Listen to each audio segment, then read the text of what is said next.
हमारे बहुत ही अजीज दोस्त और इस क्षेत्र के विद्वान वकील साहब और जनाब मौलाना अब्दुल रहमान साहब,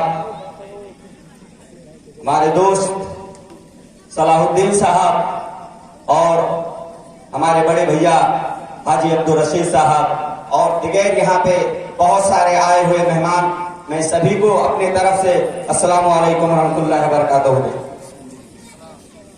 मैं आप लोगों के सामने ज्यादा टाइम तो नहीं लूंगा, लेकिन मैं कुछ दिनों से देख रहा हूं और ऐसे प्रोग्राम में मुझे आना और मौका मिलता रहा है।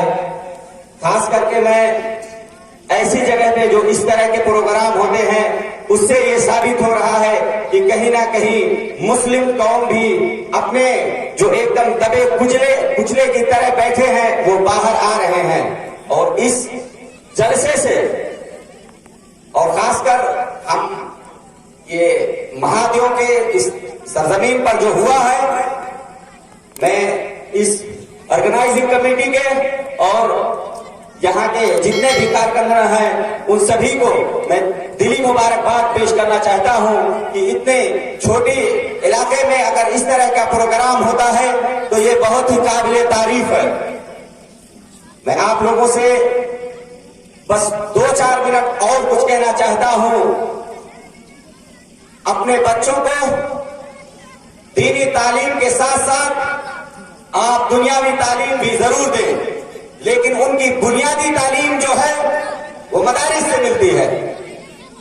हमारा काठमांडू में एक सचिव साहब से मिलना हुआ, उन्होंने यही कुर्ता पैजामा पे कुछ बात छेड़ी और उन्होंने कहा, फैजल जी आपके धर्म में मुझे ये लोग बहुत पसंद है, बहुत ही इनसे मुझे माया और प्रेम ममता है।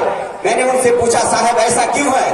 तो कहने लगे इनके अंदर जो बात करने का सलीका, जो दूसरों को इज्जत पेश करते हैं, वो मुझे हमेशा मतलब दिल छूता रहता है। फर्क सिर्फ इतना है कि काश ये बच्चे अपने मदारिस के साथ साथ दुनियावी तालीम भी, अपने देश की तालीम भी थोड़ा लेते।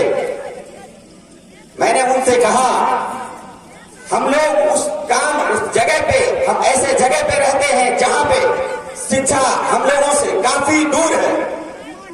ऐसा नहीं है कि हमारे यहाँ पैसों की या उनके शिक्षा में लगाने के लिए वो स्रोत हो, साधन नहीं है, पर पता नहीं ऐसी कौन सी मजबूरी है जो हम अपने बच्चों को दीनी तालीम के साथ साथ दुनियावी तालीम नहीं दे पा रहे हैं, या यूं कहिए उनको बुनियादी तालीम तक महदूद रख करके उनका लाइफ वहीं पर इन कर देते हैं। मैं आप सभी से गुजारिश करूंगा, आप अपने बच्चों को इतनी शिक्षा दीजिए कि उन्हें मजबूर ना होना पड़े कि अपने ही देश में, अपने ही मुल्क में, अपने ही क्षेत्र में गैरों की तरह उनके साथ व्यवहार हो। उनको बड़े फख्र के साथ ये कहना पड़े ये देश मेरा है, ये मुल्क मेरा है, मैं यहाँ का हूं, मैं भी यही का हूं। और जैसे बहुत सारी बातें हैं, अगर आप अभी कुछ साल पहले ही हमारा हिंदुस्तान की तरह मुस्लिम पर्सनल लॉ बोर्ड है और यहाँ पे मुस्लिम संगठन करके मुस्लिम के जो चेयरमैन है जनाब सलीम अंसारी साहब यही डुमरा में आए हुए थे, उनसे हमारी बात हुई थी। उनसे कहा गया था कम से कम मदरसा बोर्ड गठन हो, और जो यहाँ पे मौलाना है उनको भी ये पता हो, समीम साहब को भी ये पता था कि मौलाना की सैलरी बस 2000-3000 इससे ज्यादा नहीं है, या किसी बड़े मदारिस में है तो उनकी सैलरी 4000 या 5000 है। कम से कम हर मदरसे में एक सरकारी, एक मौलवी, जिस तरह से हमारे पड़ोसी मुल्क हिंदुस्तान में मुंशी कहते हैं या मौलाना में, उनको सरकारी उस पर रखा गया है, इस तरह का कोई व्यवस्था किया जाए। अल्हम्दुलिल्लाह हमारे 5 नंबर प्रदेश में मदरसा बोर्ड गठन हो चुका है और इस चीज पे काम भी हो रहा है। खैर अभी राजनीतिक उथल पुथल के कारण ये जो सदन में बिल पेश होना है वो पेश भी नहीं हो पाया है। मैं आप सभी के साथ, आप लोगों के यहाँ पे हमें दावत दे, मैं आप लोगों का बहुत शुक्रगुजार हूं।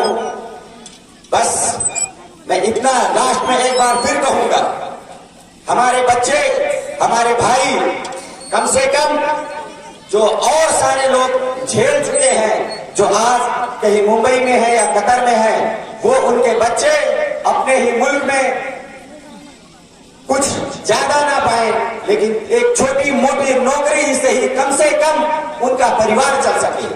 और उस परिवार को चलाने के लिए शिक्षा ही एकमात्र ऐसी चीज है जिससे वो पा सकते हैं। वरना आप पढ़े नहीं है, हम लोग बहुत समावेशी की बात करते हैं, हम लोग पे जाते हैं, ठीक है, मान लिया, सब कुछ मान लेते हैं, लेकिन वो चीज पाने के लिए पढ़ाई तो जरूरी है ना।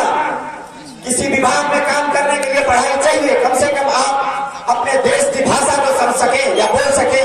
पुलिस में जाएंगे तो भी आपका अनिवार्य है, मिलिट्री में जाएंगे तब भी, या कहीं भी किसी भी निकाय में जाएंगे।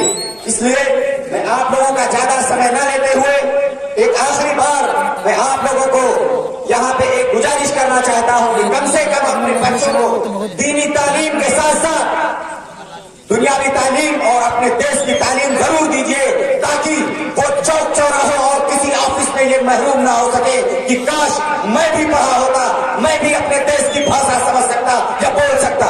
बस मैं इतना दो शब्द कह के, हमारे मित्र वकील साहब भी हैं और बहुत सारे यहाँ पे बुलवाए हैं, मैं अपना दो शब्द यहीं पे खत्म करता हूँ। अस्सलाम वालेकुम व रहमतुल्लाहि व बरकातुहू।